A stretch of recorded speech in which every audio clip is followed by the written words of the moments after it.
now.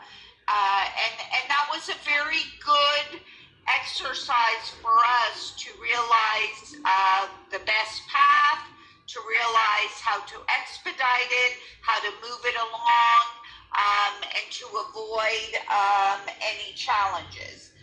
The green card is always certainly a better option for most people because the H-1B is certainly a very highly regulated process.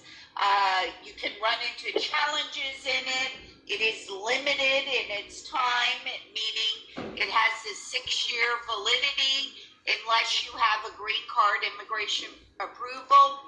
So our objective was, knowing that everybody cannot get an H-1B every year, was to mix up the population and do as many green cards as we can to get everybody here. We certainly have plenty of great job opportunities in the United States. That is always a matching process, but the number one objective is to utilize both visa options and to apply an H-1B for individuals that it makes better sense for an H-1B, and to use the green card where the green card makes the best sense. The cases have gone very well. It starts with a labor certification process. That's different than most other green cards, and the reason for that is because of how the government classifies medtechs. And once the labor certification process is approved, you go through the standard green card filing process like every other green card, like your fellow colleagues that might be nurses. We will premium process the green card case as long as you have successfully passed your IELTS. There is no value in premium processing a green card case if you don't have IELTS, because it's going to move through the system very quickly, but you will be held up because you don't have an IELTS. And IELTS is required to get a visa screen and to eventually go to the U.S. Embassy. So to recap, and let me sort of highlight the primary purpose, and this is what I understand this group was interested in understanding, is why are we doing H-1B and green card? Who gets selected versus one for the other?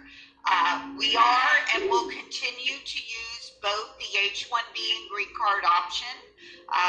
They're both very good options for our laboratory medical technologists. The green card is permanent residency. So if you get a green card and you are approved and you enter the United States, there's no further immigration work that's needed for you.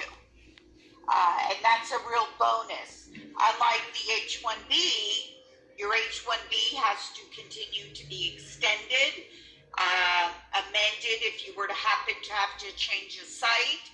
And those are all things that just make it a little bit more challenging. So where possible, we want to use the green card. For some, I understand there is a question, does it take longer? I don't know that it necessarily does today. The difference in the process is the addition of the labor certification process, and certainly that can add 4 to 6 months. But by the time you look at total time, H-1Bs, almost all H-1Bs get an RFE, so there's a time involved to respond to that. The time frame is not significantly different. And we understand, I think for all of us, we understand if you sign up for this program, what's your number one objective? To get to the U.S. If we sign you up, what's our number one objective? To get you to the U.S. So we're aligned on that objective. It's what both of us want. But we do need to be a little bit more extensive in the immigration options we choose. So we will, going forward, continue to look at both H-1B and green cards as options to get you here.